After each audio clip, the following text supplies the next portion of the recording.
Screen पर दिख रहे इस वीडियो में बुलडोजर कार्रवाई की जा रही है। बुलडोजर एक्शन जो इन दिनों काफी सुर्खियां बटोर रहा है। बुलडोजर एक्शन मध्य प्रदेश में किया गया, मध्य प्रदेश के गुना में। ये गुना की तस्वीर है, गुना के वीडियोस आप देख सकते हैं जहां पर बुलडोजर कार्रवाई की गई।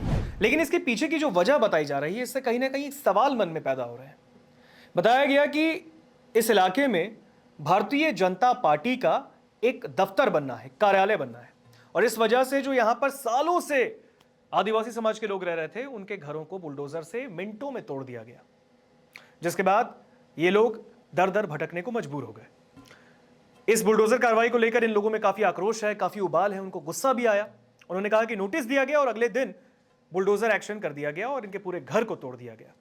आप इस वीडियो में देख सकते हैं कि पुलिस की पूरी टीम वहां पर मौजूद है जब ये बुलडोजर एक्शन किया जा रहा है। इसके बाद बताया गया कि वहां पर बीजेपी का कार्यालय बनना है, भाजपा का कार्यालय बनना था। इस वक्त मध्य प्रदेश में भारतीय जनता पार्टी की सरकार है, जिसके मुखिया है मोहन यादव, जो कि मुख्यमंत्री है वहां के। तो वहां पर बीजेपी का कार्यालय बनना है गुना में। इस वजह से वहां पर बुलडोजर एक्शन किया गया और बताया गया कि यहां पर जो आदिवासी समाज के लोग रह रहे थे, ये सालों से अतिक्रमण करके रह रहे थे, और इस वजह से उस घर को, वहां पर जितने भी लोगों का घर था, उसे तोड़ दिया गया। लेकिन अब आदिवासी समाज के जो लोग हैं, उनमें इस पूरे कार्रवाई को लेकर रोष व्याप्त है, आक्रोश है, उन्हें गुस्सा है, नाराजगी है कि ऐसा क्यों किया गया। लेकिन जब पूरे मामले को जांच पड़ताल की गई तो मामला कुछ अलग निकला। इस पूरे मामले पर सियासत भी हुई। मध्य प्रदेश के पूर्व मुख्यमंत्री दिग्विजय सिंह ने इस पूरे मामले को लेकर बीजेपी की सरकार को आड़े हाथों लिया और कहा कि जो ये बुलडोजर कार्रवाई की गई है, जो मासूम लोगों के घर उजाड़े गए, उनका आशियाना तोड़ दिया गया, छीन लिया गया, ये नहीं करना चाहिए था। इसकी जगह पर उन लोगों को दूसरे आवाज देने चाहिए थे। लेकिन कांग्रेस ने इस पूरे मामले पर सियासत भी की, बवाल मचाया, एमपी की सरकार को कटघरे में खड़ा करने की कोशिश की। लेकिन इस पूरे मामले पर कलेक्टर ने बयान भी दिया। जो वहाँ के कलेक्टर हैं, उन्होंने इस पूरे मामले पर बताया है कि जो मामला सामने आया है, जो बताया जा रहा है कि बीजेपी के कार्यालय को बनाने के लिए इन लोगों का घर तोड़ा गया, उन्होंने कहा कि यहाँ पर जो आदिवासी समाज के लोग हैं, वो इस जमीन को अतिक्रमण करके सालों से रह रहे थे, और इस वजह से इन लोगों को नोटिस भी दिया गया कि यहाँ पर कार्यालय बनना है बीजेपी का, और इसके लिए सरकार ने, कैबिनेट जो है सरकार की, वहाँ से मंजूरी भी दे दी गई है। और इसके बाद नोटिस चस्पा किया गया और बाद में इसे तोड़ा गया है। तो लोगों को मोहलत दी गई थी, लेकिन इस बीच में ये पूरी कार्रवाई हुई है। अब जो लोग वहां पर इस तरीके से गलत मैसेज दे रहे हैं, गलत अफवाहें फैला रहे हैं, वो पूरे तरीके से निराधार है।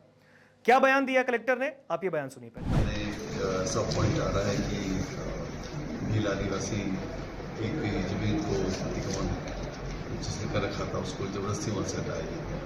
मैं पॉइंट कहना चाहूँगा कि वहाँ पर जो टोटल ज़मीन थी, उसमें 32,500 स्क्वायर फीट ज़मीन का आवंटन गवर्नमेंट के जो शासन के नियम है उसके तहत हम लोगों ने किया गया।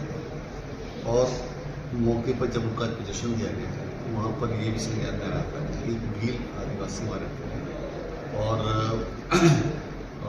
उनको पीएम आवास के तहत पूर्व में मकान उनका बना था। आज जो कार्रवाई की गई है उसमें भील आदिवासी के उस मकान को डिस्टर्ब नहीं किया गया है, और पूर्व में जो जमीन का आवंटन भी किया गया है उसके उस पोर्शन को छोड़ के किया गया। तो कुछ सोशल मीडिया में ऐसी खबरें चल रही थी कि अनावश्यक किसी को परेशान किया गया, ऐसा कुछ नहीं।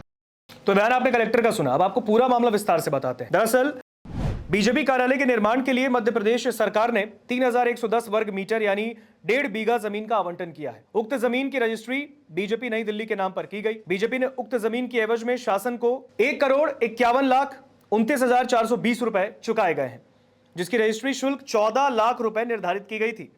हालांकि जिस सरकारी जमीन को बीजेपी कार्यालय के लिए आवंटित किया गया, उसके ऊपर पिछले 5 दशकों से यानी 50 साल से करीब आदिवासी परिवार का कब्जा था। वो लोग वहां पर रह रहे थे, उनका घर था, और कब्जे के कुछ हिस्से पर लाखन सिंह भील के परिवार को प्रधानमंत्री आवास भी स्वीकृत किया गया है। और इसके साथ बची हुई सरकारी जमीन पर नैनक राम भील कब्जा करके रह रहा था, और इसी कब्जे को हटाने के लिए प्रशासनिक अमले ने बुलडोजर से कार्रवाई करते हुए अतिक्रमण को हटाया। अतिक्रमण हटाने के दौरान एक 80 वर्षीय बुजुर्ग आदिवासी महिला को खदेड़कर पुलिस कस्टडी में रखा भी गया। महिला रोती बिलखती रही, लेकिन पुलिस और प्रशासन की सख्ती के आगे उसे मदद नहीं मिली। अतिक्रमण हटाने के दौरान अन्य आदिवासियों को भी नजरबंद किया गया था। हालांकि ये जो पूरी कार्रवाई की गई, जो महिलाओं को नजरबंद किया गया, जिस तरीके से उनके साथ पुलिस ने बर्ताव किया है, अगर ऐसा किया है तो फिर ये गलत है। इस तरीके से पेश नहीं आना चाहिए था, उनको समझाना चाहिए था। अगर वो नहीं समझ रहे थे तब उन्हें बेहतर तरीके से पूरी बात समझानी थी, लेकिन उन्हें कस्टडी में रखना या नजरबंद करना, ये थोड़ा सा सही नहीं लगता। बहरहाल अब इस पूरे मामले पर जो दिग्विजय सिंह कांग्रेस के दिग्गज नेता हैं, उन्होंने बीजेपी की सरकार को सवाल पूछा और कहा कि आप जो घर तोड़ रहे हैं ये नहीं करना चाहिए था, बाकी लोगों को घर देना चाहिए था। लेकिन अब कलेक्टर ने जो बयान दिया कि प्रधानमंत्री आवास योजना के तहत लोगों को घर दिया गया है और जिस जमीन पर वो लोग रह रहे थे वो सालों से अतिक्रमण करके ये लोग रहते थे। इस वजह से जो उतनी भी अतिक्रमण वाली जमीन है उसे मुक्त कराना सरकार का काम है, प्रशासन का काम है और वही काम किया गया है, कुछ गलत नहीं किया गया। तो अब इस पूरे मामले पर आपका क्या टेक है, आप जरूर कमेंट सेक्शन में बताइएगा। नमस्कार, मैं हूं मानक गुप्ता। अगर आपको हमारा ये वीडियो पसंद आया हो तो इसे लाइक और शेयर जरूर करें और हां, हमें सब्सक्राइब और फॉलो करना ना भूलें ताकि आप देश और दुनिया की कोई खबर मिस ना करें। तो जुड़े रहिए हमारे साथ और देखते रहिए न्यूज़ 24।